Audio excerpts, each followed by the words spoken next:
Narco test के बारे में बताइए। जैसे आप सभी को पता है कि सुशांत सिंह राजपूत के डेथ को लेकर बहुत सारी अफवाहें फैल रही है, बहुत सारे हर रोज नए नए न्यूज़ आ रहे हैं और इसकी वजह से स्पेशली सुशांत सिंह राजपूत के केस की वजह से फोरेंसिक मेडिसिन या फोरेंसिक एनालिसिस या फोरेंसिक मेडिसिन जो है ये बहुत ही प्रोमिनेंट सब्जेक्ट हो गया है। अभी रिसेंटली मैंने पॉलीग्राफ टेस्ट पर वीडियो बनाया था, तो आई होप आपने देखा होगा। दूसरा एक टेस्ट है जिसको हम लोग कहते हैं नार्को एनालिसिस टेस्ट। अब ये एक तरह का सेम इसी तरह का एक लाई डिटेक्शन टेस्ट है।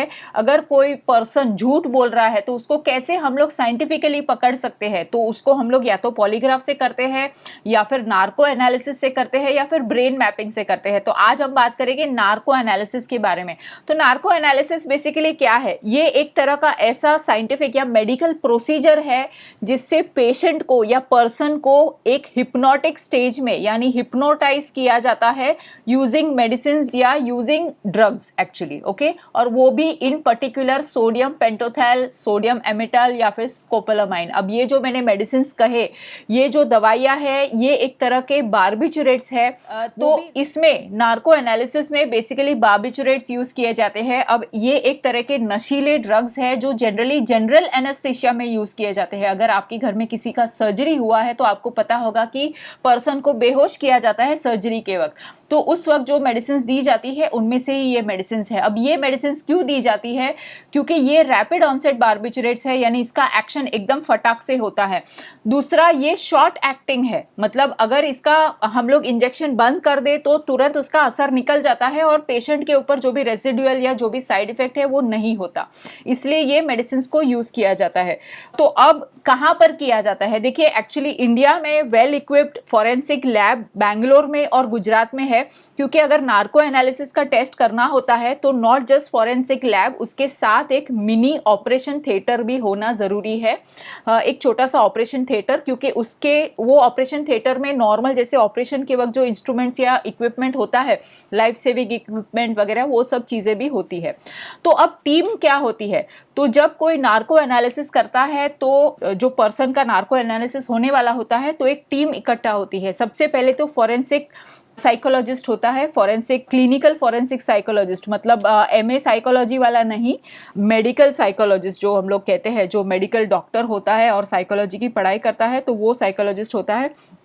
इसके साथ साथ एक साइकेट्रिस्ट होता है, एक फिजिशियन होता है, एक एनेस्थेटिस्ट होता है, यस एनेस्थेटिस्ट होता है, और उसके साथ एक नर्स होती है।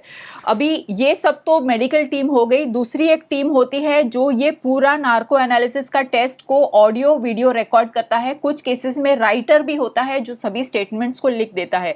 ये एक तरह, क्योंकि ये एक तरह का लीगल प्रोसीजर है। चलिए, अब नार्को एनालिसिस टेस्ट कैसे होता है ये मैं बताती हूँ। सबसे पहले तो जिसके ऊपर होने वाला होता है उसका कंसेंट बहुत ज्यादा जरूरी है। कोई जोर जबरदस्ती से नार्को एनालिसिस टेस्ट नहीं कर सकता। अगर वो पर्सन को नहीं करवाना है, वो कह सकता है कि मुझे ये टेस्ट नहीं करवाना है, और कोई जबरदस्ती नहीं कर सकता। चलिए, अब जो पेशेंट होता है या जो पर्सन होता है जिसके ऊपर नार्को एनालिसिस टेस्ट होने वाला है, उसको बुलाया जाता है, उसको समझाया जाता है। उसके बाद वो पेशेंट को जनरल चेकअप होता है। उसके बाद जो एनेस्थेटिस्ट होता है वो सोडियम पेंटोथैल का इंजेक्शन जो होता है वो इंट्रावीनसली देता है, यानी यहाँ से देता है। ये जो एंटीक्यूबाइटल फोसा, यहाँ पर जो नस होती है, उस नस के द्वारा इंट्रावीनसली सोडियम पेंटोथैल सोल्यूशन देता है। अब ये सोडियम पेंटोथैल का जो सोल्यूशन होता है वो 5% या 10% होता है, depending on the person's weight, body weight के हिसाब से इसको दिया जाता है। तो जब पेशेंट को ये इंजेक्शन देते हैं तब कैसे पता चलता है कि पेशेंट एक नार्को एनालिसिस के लिए रेडी है या नहीं? तो जब इंजेक्शन देते हैं तो पेशेंट का ना बात करने का जो तरीका होता है ना, वो एकदम स्लर्ड स्पीच हो जाता है। जैसे अगर कोई पर्सन को लकवा हो गया हो तो किस तरह से वो बात करता है, सेम इसी तरह से पेशेंट बात करने लगता है। पेशेंट मतलब वो जो व्यक्ति है जिसके ऊपर टेस्ट हो रहा है वो इस तरह से बात करने लगता है। सेकेंड एक निशानी है जिससे पता चलता है कि पेशेंट एक हिप्नोटिक स्टेज में गया है, वो है निस्टैग्मस। अब निस्टैग्मस एक तरह का आंखों का ऐसा कंडीशन है जिसमें अगर हम किसी को कहे कि भाई यहाँ पे फोकस करो, या फिर कहे कि ये उंगली की तरफ देखो, तो आंखें इस तरह से घूमने लगती है एंड उसको फोकस करने में डिफिकल्टी होती है। तो ये निशानियों से पता चल जाता है कि अब ये पर्सन क्वेश्चंस के लिए रेडी है। तो उस वक्त फिर इंटरव्यू स्टार्ट होता है। इंटरव्यू खत्म होने के बाद जैसे ही वो इंजेक्शन एनेस्थेटिस जो इंजेक्शन है वो आईवी बंद कर देता है, तो वैसे उसका असर धीरे धीरे कम होने लगता है। तो जब इंजेक्शन बंद कर देते हैं तो ऐसे पेशेंट को उठा के खड़ा नहीं कर देते, पेशेंट नींद में होता है। जैसे किसी सर्जरी में कैसा होता है, जब एनेस्थीसिया दे देते तो पेशेंट एकदम नींद में होता है, तो पेशेंट थोड़ी देर के लिए अपने आप ही मतलब वो सोया हुआ होता है, कुछ 15-20 मिनट आधे घंटे में पेशेंट अपने आप उठ जाता है। पेशेंट के उठने के बाद एनेस्थेटिस्ट जो होता है पेशेंट का पूरा चेकअप करता है कि क्या इसके अंदर किसी भी तरह का कोई रेसिडुअल कोई प्रॉब्लम है या नहीं। सबसे पहले वो चेक करते हैं कि पेशेंट में किसी तरह का कोई मेमोरी लॉस है या नहीं। इसके बाद जो फिजिशियन और नर्स है वो लोग प्रॉपरली बीपी वगैरह सब कुछ चेक करते हैं। उसके बाद जो पेशेंट होता है या पर्सन होता है उसको चाय या कॉफ़ी दी जाती है। इन पर्टिकुलर चाय या कॉफ़ी ही दी जाती है क्योंकि वो जो पर्सन होता है उसको किसी तरह का स्टिमुलेंट देना पड़ता है ताकि वो उसके जो एनेस्थेटिक इफेक्ट है उसमें से जाग जाए।